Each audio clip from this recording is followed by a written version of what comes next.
Welcome everyone to a Q&A session, and it's a beautiful day. It's really nice to be on my back deck, and I can enjoy the warm sun, but cool air, and also interact with you guys, which is a great part of my day. And I'm really happy when I can help you guys get as much out of your photography as possible. So welcome everybody. Nice to see you all. And by the way, before I forget, there was a question about microphones, because a lot of you would probably, maybe in the future, or maybe some of you do it now, you'd like to be able to do live broadcasting like this within whatever genre of photography that you like, or maybe you have expertise in many different fields or a different field. Well, this is what I use. It's really interesting. It's called a Rode Micro L. I think it's called the LE. I'm not sure. But it's actually quite small. I'll give, here's my coffee cup. And this is the mic. It's directional. And it also has the little piece, it's hard to show you, for an iPhone. And I think it also has a normal jack, whatever, I forget the name of the jack, the normal audio jack if you have an Android or maybe an older iPhone. Anyway, it's called Rode, and I forget the model name. I think it's called the Micro or something. And this just goes on the bottom of my iPhone, and it's really good for capturing general audio or times when I don't want to have a lav mic. Now the next thing is the Rode lav mic. And I think this is fabulous. It's really simple. It's just one cable that goes straight into my iPhone. Now I have to have a little adapter to go, because I think it's, I forget the name of the jack, if it's called an 1/8 inch or something like that. But it works really well. And the sound quality is not too bad. And you guys can probably hear that the sound is fairly decent. And it's not expensive. I think it was like 90 bucks or $80 or something. So those are the two things that I recommend for audio. And thank you. I forget who asked that question. I apologize, but hopefully you you're here listening. So welcome everybody. It's good to see you all, and let me know where you're calling from or watching from. It's so Manchester. You know what? I've been to Manchester and I really enjoyed it. I was in Manchester for a photo shoot for, I think it was in 2014, and had a great time. So happy to see you. Alessandra, welcome. Oh, good. Gauge of NB sounds fantastic. Yeah, the Rode mics are really good and not too expensive. Okay. Augustin Ishikawa, welcome. Are you any brand ambassador? No, although I think, I think Fuji should certainly throw something my way for how much I've promoted Fuji, and also Apple for the iPhones. But no one has sponsored me. Alessandra, you should come to Rio. It's really hot here. Yes, that sounds very good. Mariano, welcome. And by the way, Arzu Mansuri 7, it says that you requested to be live in the video, and that's because you pressed the two little icons with the happy face. I'd be more than welcome for you to come on live. If you press this by mistake, just ignore it. Just press decline, okay? Because some people don't know what that little icon means. However, if you want to come on live, then by all means. Only one person has taken me up on this offer so far. Hello, my friend. Hello, how are you? Excellent. So, you know what? I can't hear you for some reason. Can you say something again? Okay, so we have a technical difficulty. I'm just going to hang up. 1 second. And what I'll get you to do is, and I don't know why, oh, I know why, because I don't have earbuds. I'm so sorry. Okay, so this is what I want you to do. Arzu Mansuri 7, if you could just write out your question. I forgot my earbuds, and that's why I couldn't hear you. Okay, but thank you, by the way. You're the number 2 person who's come live on this this live show. Yeah, but if you have a question, I'd love to hear from it. Also, add them below in the question marks or in the comments section. And if you have a long question, the comments section is really good. Gauge of NB, Fuji is wicked. Yeah, Fujifilm, they just keep making better and better products. And the nice thing is they're small. And if anyone was wondering about the gear that I have, I shoot, when I'm doing travel and street photography, I use Fujifilm. But when I'm doing commercial photography, and that would also involve studio photography, then I have a Nikon D780. And the D780 is really rock solid. It's a full frame. And there's times when I do need full frame. Not much, though. Usually the APS-C size Fujifilms are just fine. So, okay, welcome everybody. Good to see you. Tell me where you're from, by the way. I'd love to hear from you. Costa Rica, Pravez Shaikh 91, hello. Rotemex Travels, welcome, good to see you. Steve Fitch, welcome. Okay. And for those who are just joining, by the way, we do Q&A sessions. And also, don't be afraid to ask any other questions. Like, I know a lot about video as well. Video editing, all these things. Photo Canuck, welcome. I'm from Edinburgh. Atomic Blonde Pickleball. That's a great name. I've played pickleball as well, 3 times, and I feel that I was okay, not the best. I have the Nikon Z7, says Alessandra, and I'm completely in love with it. That's excellent. Yeah, the Z7 I think is good. I haven't used it before, but I hear good things from it, and I'm really happy about that. It's really good that Nikon and Canon finally realized that there is a great portion of people that want mirrorless. And if anyone doesn't know the major difference between mirrorless and DSLR, a mirrorless simply has less moving parts. A DSLR has a mirror that flips up and down every time you take a picture. And this mirror is something that allows you to look through your viewfinder, and it goes through a prism, that picture. And that mirror is instrumental in getting the image from the lens up to the viewfinder so you can see your picture. The problem with moving parts is that they eventually die. They, with like thousands of moving mirrors, eventually you're going to have to get a new motor. So without that whole mirror system, you have a smaller camera body. You have potentially a cheaper camera, not always, but potentially cheaper. And because you have a smaller equipment, if you're in a dangerous area, you're less prone to be a target. But it's lighter, and a lot of people say, you know what, my neck gets sore from all this gear. Well, when you have a smaller device such as a mirrorless, you can actually potentially have smaller lenses. Now, this is not always the case, because you have Sony mirrorless cameras that are full frame, and those lenses are quite large and heavy. However, Fujifilm mirrorless cameras have extremely small lenses, and they're incredibly sharp. And that's one of the reasons I use Fujifilm for street and travel, because I don't ever put any of my suitcases under the plane. I don't trust it. Everything I do is carry on. And I remember the longest was 4 months away from home, and it was all carry-on in like 5 different countries. And I didn't have any luggage with me except carry-on. Okay, so the small cameras is what I love. Okay, let's see what we get here. What is a good app to take videos on iPhone? The native camera sometimes goes vertical.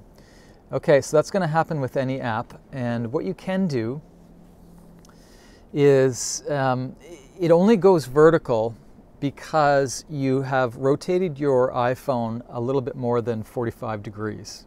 Okay, so this is really good for everybody.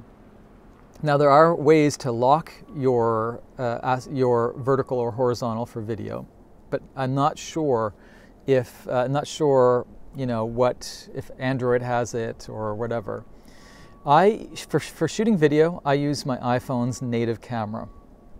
And what I do is, if I want all to be horizontal video, then I will hold my camera or my iPhone horizontally. And if I do have to rotate, I try not to rotate more than 45 degrees, because after you get past 45, then your video capture is going to turn vertical, and it's going to be a really awkward scenario for editing that. You're going to have to actually take it into an editing program and cut that up and rotate it, and it's a real hassle. So what I'm going to get you to do, I'm going to give you some homework, is to take test video of anything. It could be in your house, it doesn't matter what it is. And then you practice, and then I want you to find out, where is that rotation point where the video then becomes vertical. And just make a note of that, and don't go beyond that. And it's interesting because a lot of people don't know this. They wonder, why did my horizontal video just turn vertical? It's a real pain. So that's all you need to do. In your iPhone and also in Androids, they have, I don't know what they're called, to be honest, but they have the ability to know, what orientation you are with regards to, how many degrees left or right. And that's what you need to do. Really good question. Oh, by the way, if you're looking for other video apps, I don't use any other ones, and I'll be honest, because the other ones don't have the processing power, or as far as I know. Now, it could be wrong, and I'm probably wrong, but whenever I'm doing video, because I do video professionally, I'm using expensive cameras. So I haven't done professional video or high-end video on my iPhone using different apps. However, I do realize that my iPhone's camera, I'm drinking this because it's in about 2 minutes it's going to be ice cold. The iPhone's camera does extremely well with processing skin tone in video, and it does a better job than almost any other app I've ever seen. So, for example, do you see how I have a hot spot here on the top of my head because I have no hair on the top of my head?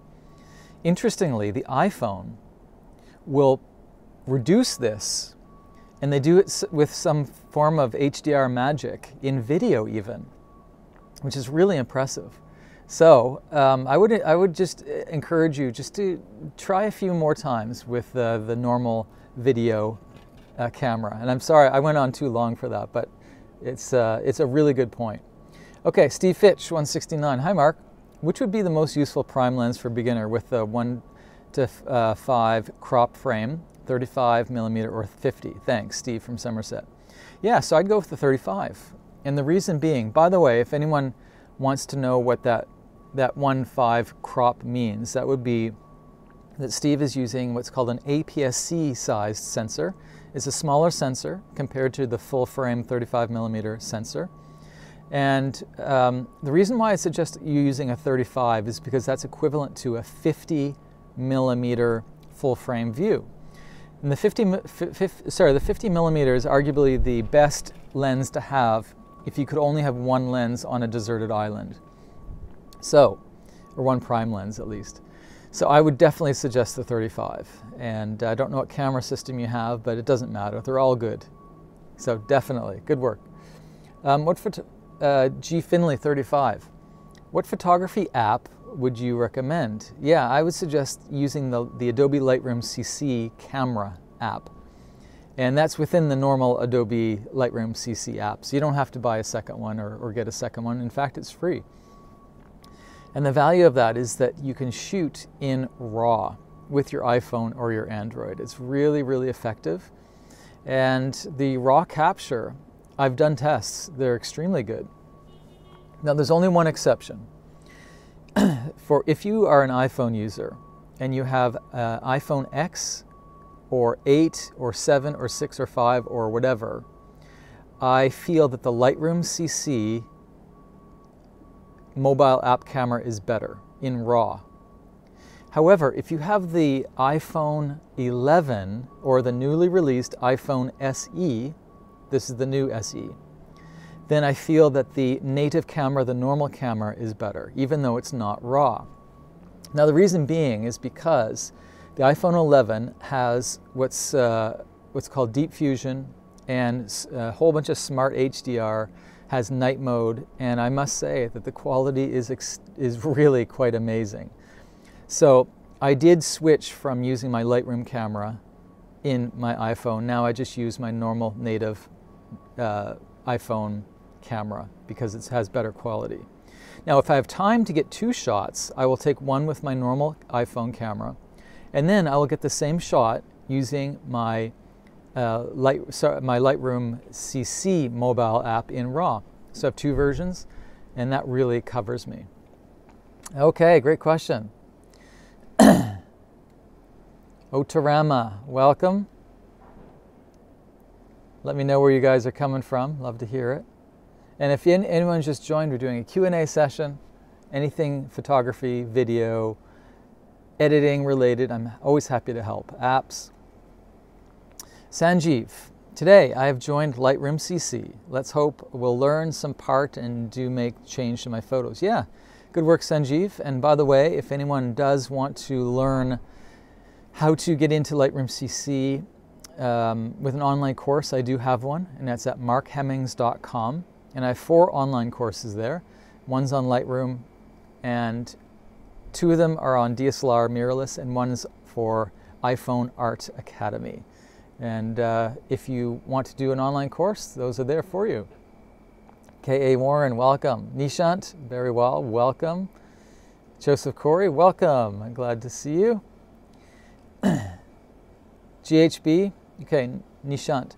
Any best app where a video while recording could be paused?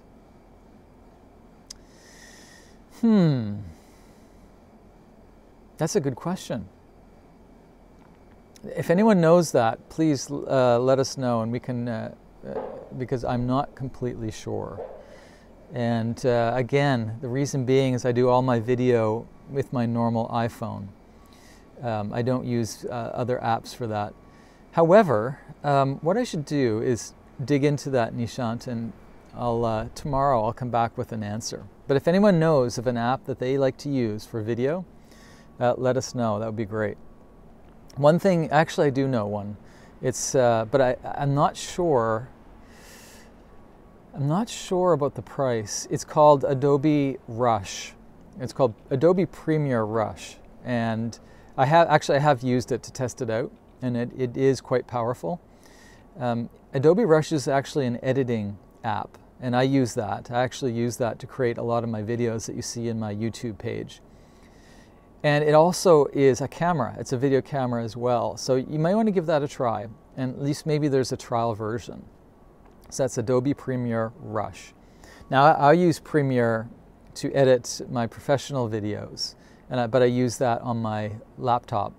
But the Premiere Rush is sort of like a little brother to Premiere, and it works really well as a video editor for your iPhone and your Android. Excellent question. Henry, welcome. Soterios, welcome. Good to see you guys. Heidi, let me know if you have any questions below. And also, one thing I forgot to mention at the very beginning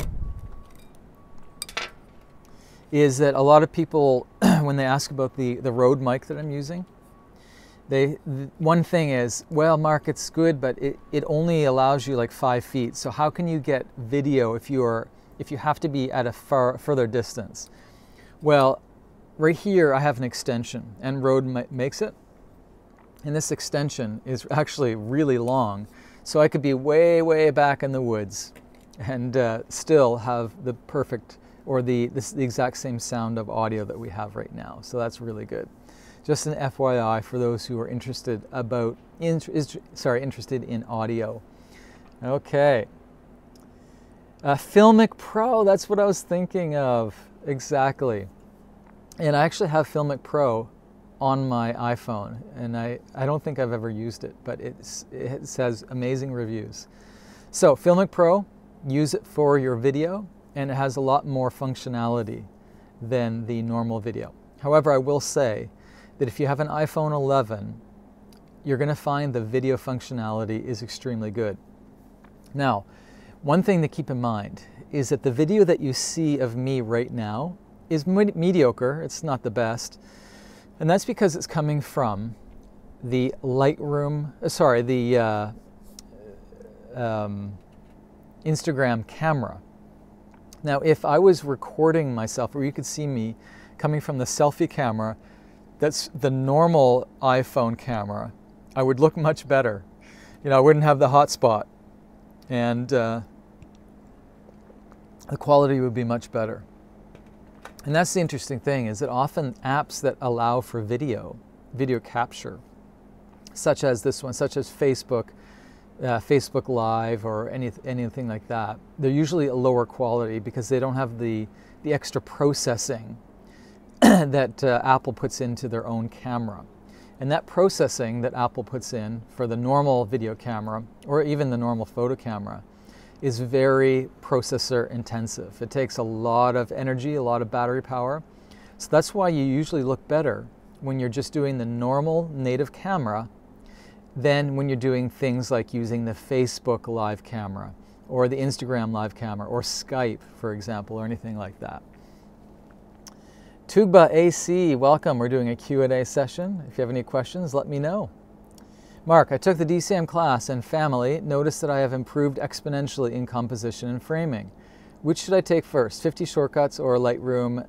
Thanks. Yeah, so what this is referring to, if anyone knows, is that the 3 courses that I do is Digital Camera Mastery on my website, markhemmings.com, or the 50 shortcuts, it's called Photo Shortcuts, and the Lightroom Editing Mastery. So, that's a tough question. I would probably go to Lightroom, and the reason being is that if you've been through Digital Camera Mastery, then it's probably the case you want to take the second step, and now that you know how to take photos really well with your DSLR or mirrorless, and edit those photos really well. And then the 50 shortcuts could be third, because the 50 shortcuts is going through 50 different genres of photography, and I tell you exactly what settings would be best for that. And it's sort of like a cheat sheet course. And I think that, and I really enjoyed doing it, and it was a pleasure because we filmed that in San Miguel de Allende in Mexico. So not only has good information, but it's very pretty looking. It has a wonderful Mexican fiesta mariachi feel to it. Really good question, thank you. Raj RT, welcome. Let me know if you have any questions below. All right, Sharp. Good to see you guys. Sankara Market, welcome. Fellow St. Johner. Good to see you all. Nishant, thanks at Ayabello. I have an iPhone 8 and iPhone doesn't offer video pause. Yeah, so Filmic Pro is what you're going to be looking for. And I agree, thank you for that great tip.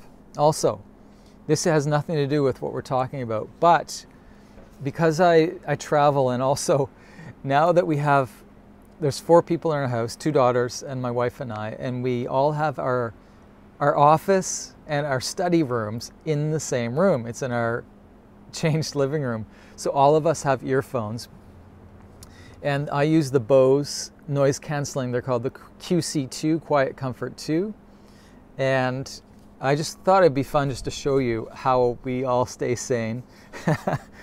My wife has a pair of Bose as well. They're noise canceling. So you just flick the switch and then the whole universe disappears. It's really quite delightful.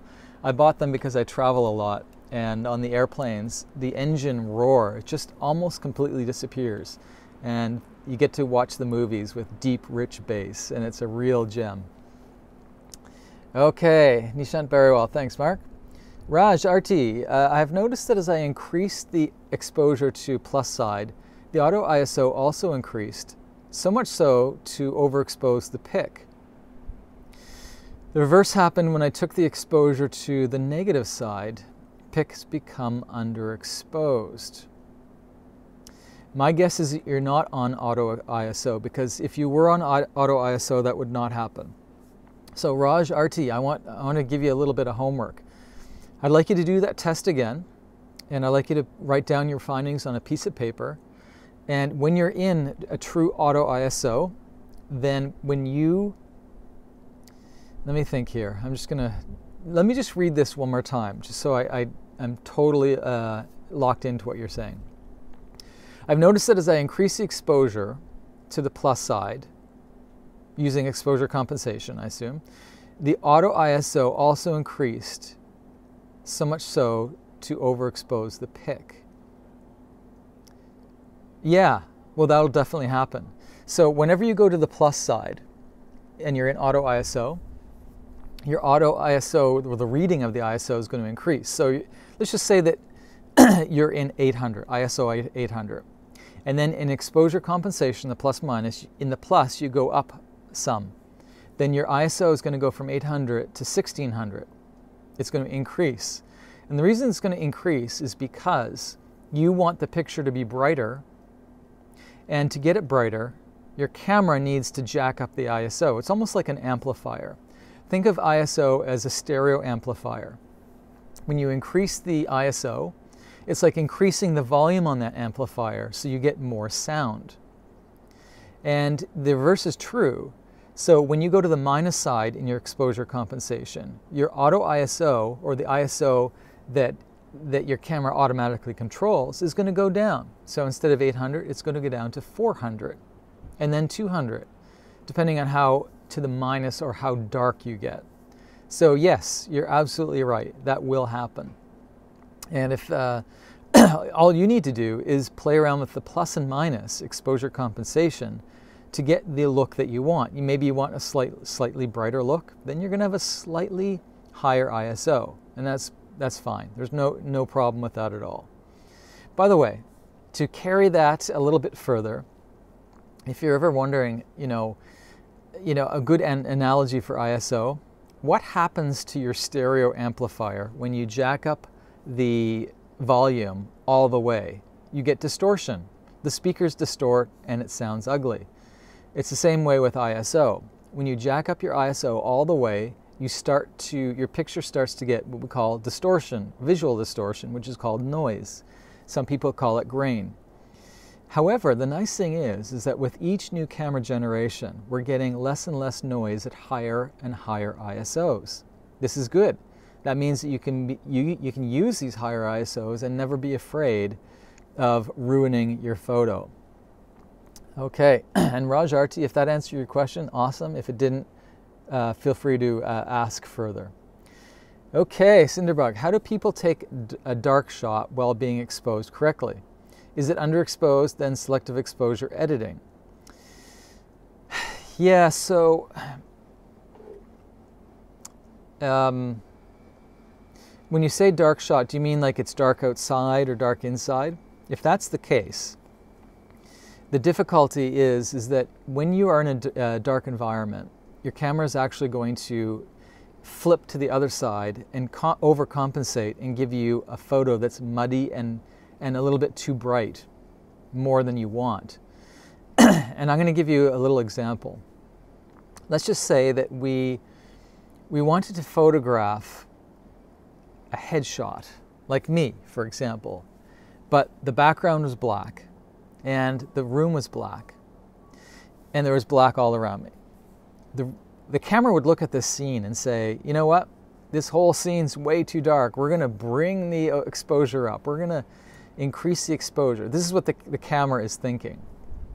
So it brings the exposure up, but because I have light skin, suddenly I'm going to be this bulb of white. It's going to be overexposed because the camera sees all of this darkness all around me.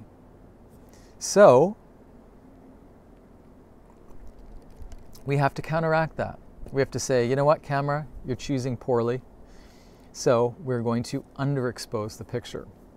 We're going to use exposure compensation and we're going to make it a bit darker. And therefore, my skin tone will be perfect, or as close to perfect as possible. Now, in Cinderbug's question, how do people take dark shot while being exposed correctly? Is it underexposed, then selective exposure editing? Well, if you can't get it right in the camera, which is not always possible, then yes, you would do selective exposure adjusting or editing, because you wouldn't want to do what we call universal editing. Universal editing is, for example, just adjusting your exposure slider. That is rarely effective, because when you adjust your exposure slider, meaning brighter or darker, everything in the picture gets brighter at a universal, or sorry, I guess you could say a universal rate. Everything goes at the same rate, getting brighter or getting darker. What you'd want is to adjust what's called your selective tonal adjustments, would be blacks, whites, highlights, and shadows. And if by doing that, you're able to actually control which aspects of the picture gets brighter and which aspects of the picture get darker. Further, if you have the ability through advanced software like Lightroom CC to have brushes, you can brush on certain exposures only to certain areas, and that works really well. So Cinderbug, if I didn't answer your question, then please ask it again, but slightly different. If I did, awesome. Mary Ann, welcome. And if you've just joined, any questions you want, let me know. In your opinion, with editing programs, is Luminar 4 a good program as a standalone software or in conjunction with Lightroom CC? Lightroom CC, I don't think will connect with Luminar. And if I'm wrong, please someone correct me. But I don't even think that Lightroom CC allows for plugins. So what you would do then is you would edit in Lightroom CC, because that's probably where you're going to keep your photos. And you would simply export to Luminar, get your photo extra edited in Luminar, and then put it back into Lightroom. Now, does Luminar 4 have an app version? I don't know. I've never used it. If it does have an app version, it's going to be a little bit easier, because the Lightroom CC mobile app allows you to do what's called app switching. So you'll have your photo in Lightroom CC mobile, and you will, maybe do a slight edit in there. And then if you do the up arrow, the little share icon, you can send it to any different or most different apps, photo editing apps that you have on your iPhone. And I think it's the same with Androids. So that makes it easier. But yes, I think Luminar is great from what I could see. The results are really cool, but it won't connect with Adobe products. But you can certainly send it out to Luminar and then send it back from Luminar back into Lightroom CC. I think that'd be a good idea. G. Finley, 35. Do you think for beginners of photography that it's always just good to get out there and take photos and just have a lot of fun with the camera? You have it. That's exactly right. Don't get bogged down by the weeds. Don't buy equipment just because you feel you need to. You know, you can do amazing stuff with the gear that you have. Definitely go have fun. And if you go to camera clubs, try not to let the what do you call those? The gearheads to sway you into buying the latest and greatest. It's never good to, go into debt over getting photo gear. Like even with an iPhone, if you go back in my Instagram feed all the way to 2014, I think, or maybe even 2012, I don't remember, but everything back then was all iPhone, and that was like an iPhone 4S or 5S. The photos are still good. So always remember, yeah, photography is fun. It should be fun. And try your best to protect yourself from well-meaning people who want to tell you need to do this or that in order to enjoy photography. You don't. Great question. Gilland J, welcome. My tea is cold, but I'll still drink it. Shutter 1000. Hello, where are you coming from, guys? Love to hear what country or what city you're coming from. The curious kind. Pam, welcome. Good to see you. And Tara, welcome. The moody dark shots. Yes, okay. We would call that low key. So if anyone wants to know, the moody dark shots that Cinderbug is referring to is called low key, and that would be opposite of high key. If anyone wants to know a little tidbit of information in the world of photography terminology, high key photography is very good for wedding photography, for engagement, for family portraits, for children portraits, for food as well. And what this is that there's a lot of illumination. The background's usually white or light, and there's a lot of good fill light, and the main light is good and bright. So you have a happy looking, greatly lit picture. Now, the opposite, and this is what Cinderbug's referring to right now on the screen, are moody dark shots, and they would be called low key. And low key simply means the key light is, the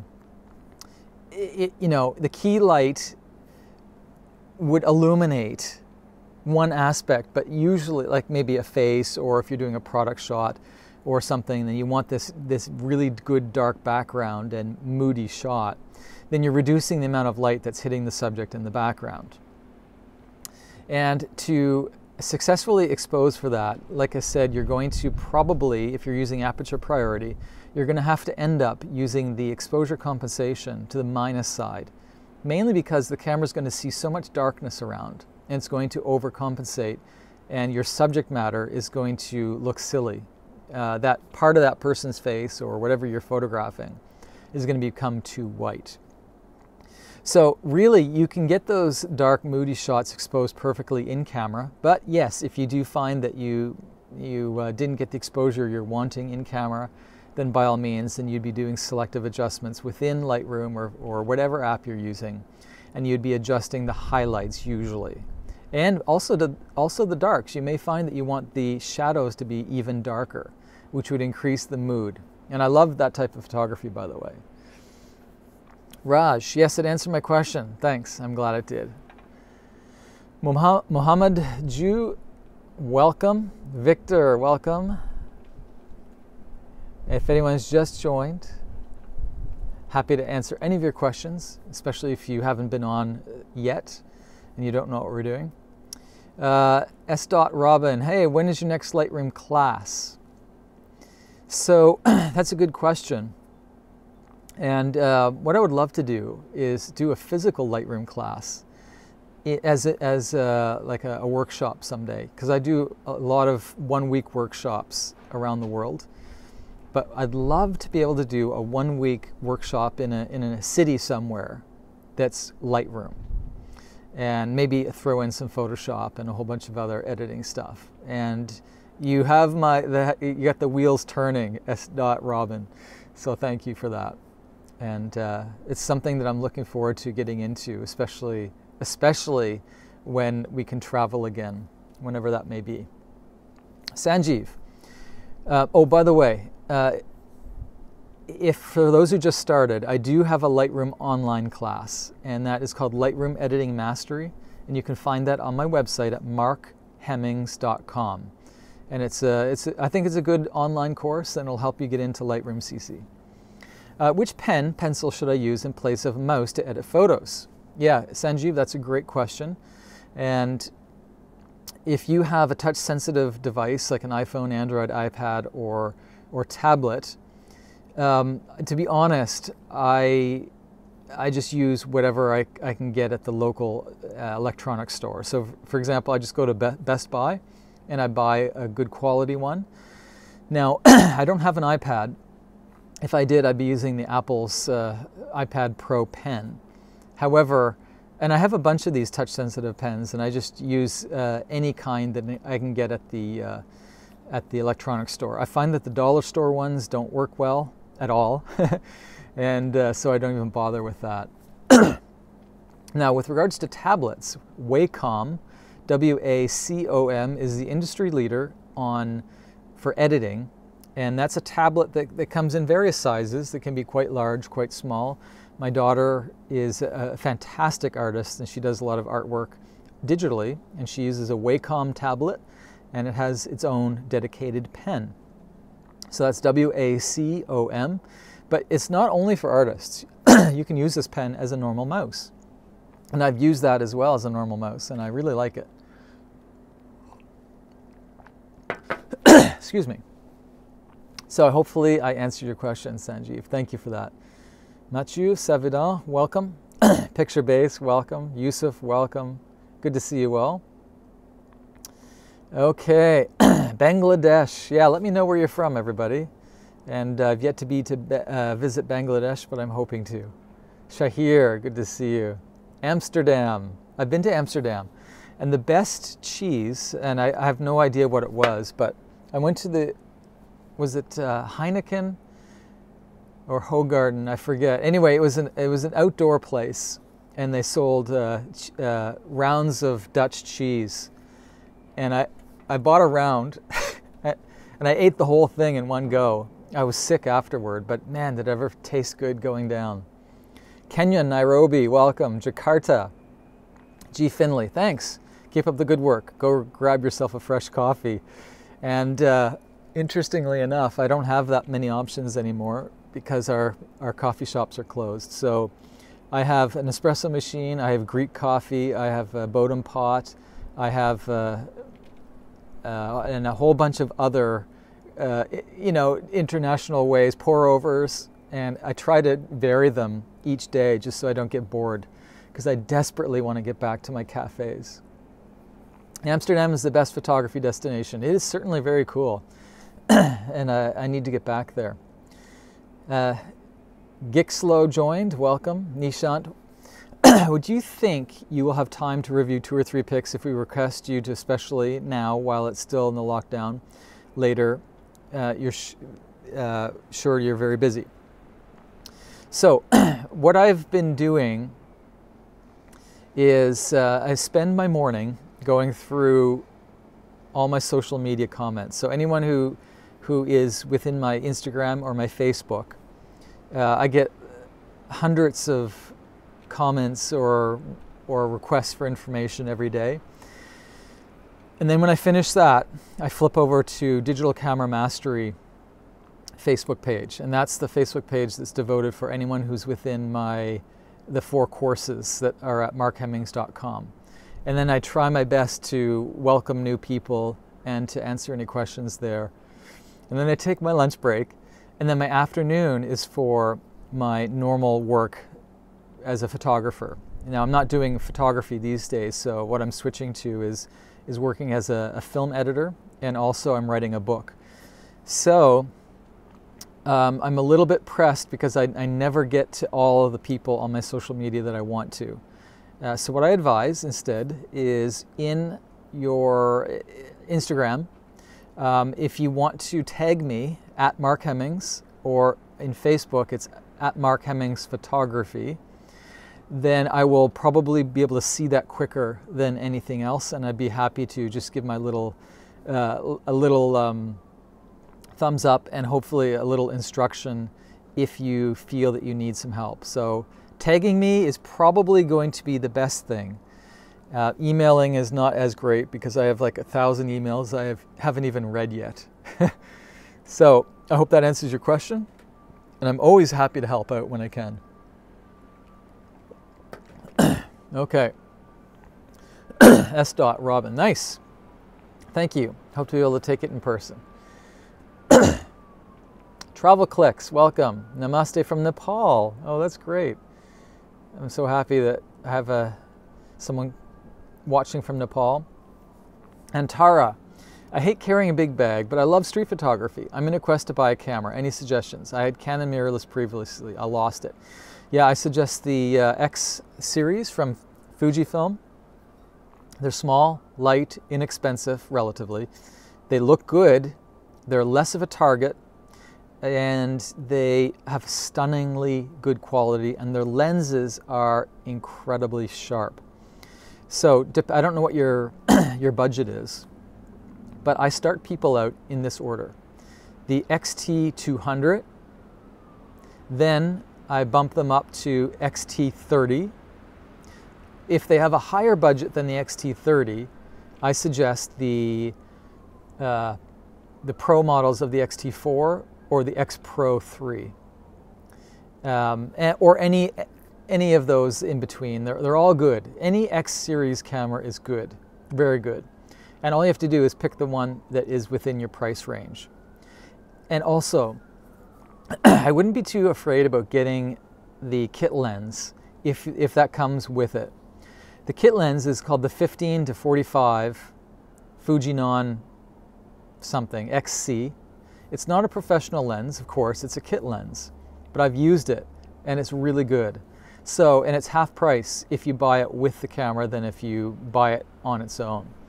And by the way, if anyone wants to see that kit lens in action, just go to my YouTube page, Mark Hemmings Photography School, and scroll down to see the XT30 review that I did in Italy. And that shows you the pictures I took with that kit lens. It was the first time I've ever used a non-street photography lens for doing street photography, and it worked out really well. And Tara, I hope that answered your question. Yuki Yamada joined.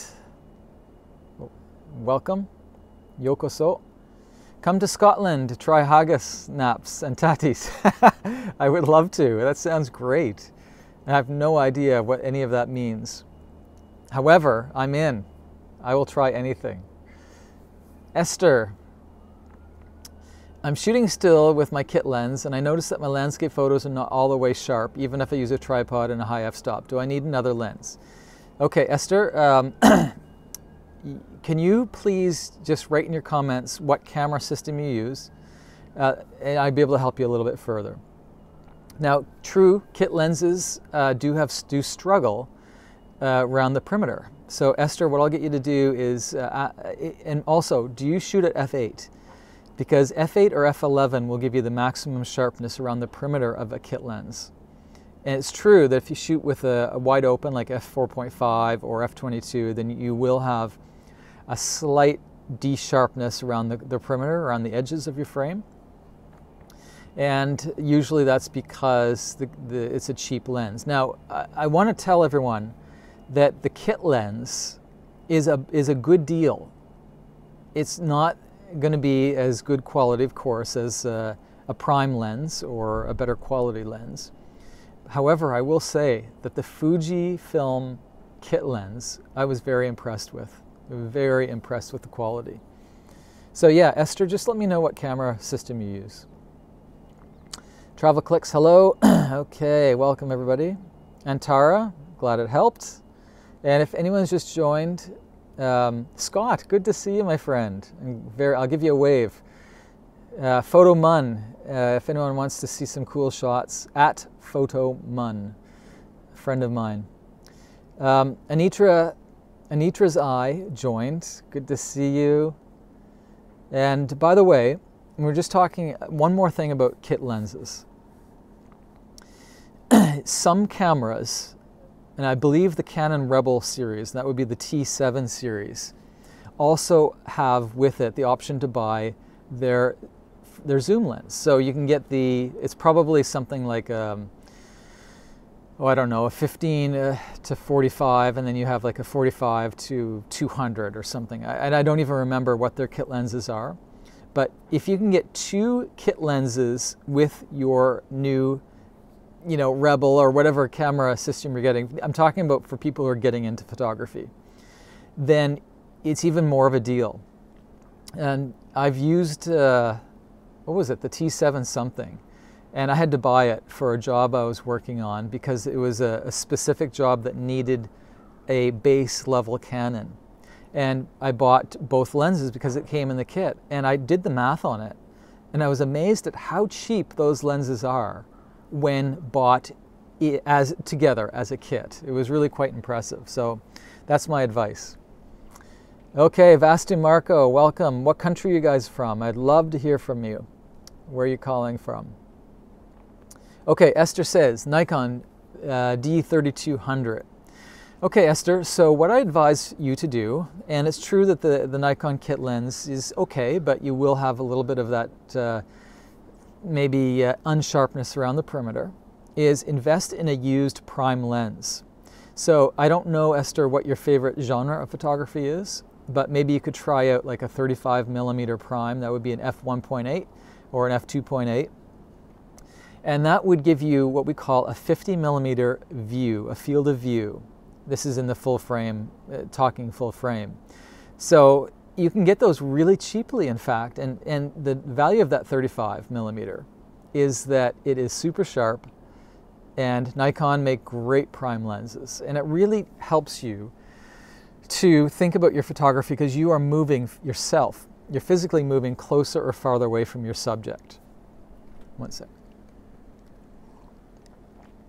Or an even cheaper option, Esther, is to get the 50 millimeter prime lens, non-zooming, and that will give you, with your Nikon, a 75 millimeter view, which will be really good for portraiture and for getting a little bit closer to wildlife if you have wildlife in your backyard. Okay, hope that answers your question. Vastu Marco. Mark, have you visited Nepal? I'm a big fan of your photography teaching style. Learned a lot from your videos and YouTube. Thank you. I have yet to visit Nepal. I need to. So thank you. It's on my list. I appreciate that. Also, if anyone wants to know, I now have 155 videos on my YouTube page, and my YouTube page is the following: Mark Hemmings Photography School. And the reason why I spell that out like that is because for some reason YouTube doesn't give me what's called a personalized URL. I have no idea why. I used to have it when I had a personal YouTube page, but now that it's a business or an artist page, it has this crazy list of numbers and gibberish. So all I have to say, if you're on YouTube, you actually have to search Mark Hemmings Photography School, and you will find it. And I have 156, I think, videos. And by the way, these videos, or these Q&A sessions, if you ever want to come back to them, I'm putting them on my YouTube page. So you'll see a bunch of those, plus reviews, camera bag reviews, and a lot of instruction on composition, on lighting, on travel, street photography. And I really hope you'll enjoy it. So I'd love for you to subscribe. Esther says F10. Esther, I apologize. I forget what that refers to. So yeah, if you could just clarify that, that'd be great. Savage Shanaz, welcome. And if you just welcome, I have about 8 minutes left, and then this Instagram shuts off. So jam your questions down there as quick as you can, because I don't want to miss your questions. Okay. Savage Shanaz, hi. Welcome back. Okay, what's your favorite lens for portraits for Fuji? Do you use a prime or zoom? Great question. Okay, so if you are someone who loves primes like I do, and if you have a Fujifilm, if you get the really well priced and excellent quality 50mm f2, it's water resistant, it is super sharp, and it will give you a 75mm full frame view. Now, a 75mm full frame view is actually really good for upper body portraits. It's not the best for headshots, to be honest, but if you're talking upper body, waist up, that 75 view that you're getting from your 50mm prime lens is really good. That's the cheap way to go. Now, Fujifilm also offers their 85mm, which is excellent, and that would be perfect for getting headshots of people. However, I do have what's called the Fujifilm's 50 to 140 zoom lens, and I use that for my headshots and my upper body shots, and also I use that for food photography and a lot of studio work.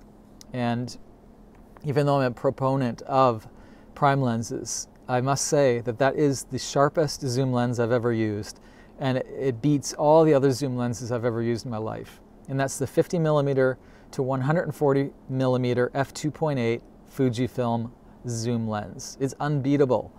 It's expensive though. It's the same price probably as the Canon and Nikon versions, almost 2,000 or probably 1,500 USD, but it's paid for itself. Great question. Okay, Savage Shanaz, joint please. I'm not sure what that refers to, unless it's you're wanting a joint, to smoke a joint. I'm not sure. Welcome everybody. I have a few more minutes, then I have to say goodbye, so feel free to jam your questions down there. Oh, joined. So Savage Shanaz, you're not wanting to smoke a joint, it's that you joined. Okay, I'm glad that you joined as well. Okay, I'm in Philadelphia. I've never been to Philadelphia. However, you know what? I love visiting America. And as a Canadian, we border Maine. We know Maine very well, and we love our Maine brothers because we go down there for skiing and snowboarding, and I love New England. However, I really want to explore more of the States because there's so many places I definitely want to visit, especially for photography. Okay. Nishant, what's your take in the 55 to 200 millimeter lens given with Canon EOS M100 mirrorless, minimum 4.5? Yeah, I think it's great. Now, I've never used it, so I want to be very, very careful in saying this. However, the reason why I do suggest it, and by the way, are you referring to the new lens that is for their M system? Then yes, I think it's good. It's a discount lens. I mean, like, not discount, but it's not going to break the budget, and it still gets really good pictures. Again, I haven't used that particular lens, but I do know that Canon overall, it's a very safe bet that you're going to get an excellent result. Because Canon make their own lenses, and that's really good. Okay. What is the best lens for food photography? I have the D750 and D5500. So I tend to suggest anything in the 70 to 200 range. So a lot of people have a zoom lens like the 70 to 200, or some cameras would be like a 55 to 200 or something like that. And the reason being is that you want to zoom in more. A wider lens is not very good for food photography because it makes the food photography look distorted and unappealing. But the more you zoom in, for example, when I do food photography in studio, I usually zoom in all the way to my 200 setting. In reality, my lens is a 50 to 140. So I zoom into 140, which is roughly equivalent to 200. And that really hones in all the viewer's attention on the food. So that's what I advise. Any zoom lens that you have will be great for food photography. Okay, folks, I do have to take off in 2 minutes, I think. So I'm going to go through these questions really quickly. And feel free to, if you have a couple more, feel free to put in. Hopefully I'll be able to get to them. For landscape, which Nikon prime lens is more suitable, 35 or 55? Yeah, definitely your 35. Because you want to see more of the space. And in fact, if you're using a APS-C size camera, you'd want to go even wider, like a 24 millimeter. If you use a full frame Nikon, then your 35 will be okay, but you may even want to look into a 28 or 24 millimeter prime. Mainly because you want to get as much of that landscape in as much as possible, and that wider lens would be better. You have to visit Nepal. I lived there for 5 years. Absolutely best destination for photographers. I don't doubt it at all. I know a lot of friends who've been there, and they come back with amazing photos, but even better, great stories of interacting with people, lovely people, and really a lot of kindness and hospitality. I think it sounds great. Esther, thank you. You've answered my questions. Your YouTube vids made me pick up my camera again. I'm so glad to hear that. So for those who just joined, my YouTube page is Mark Hemmings Photography School. That's what you have to type in the search field in YouTube. And like I said, I have 156 videos now, instructional videos. They're all free. Hopefully you'll join them. Oh, I have 38 seconds remaining, everybody, so I'm going to say goodbye. You're great. Let's check back tomorrow. And hope you have an awesome day today. Keep photographing. Have fun. God bless. Talk soon.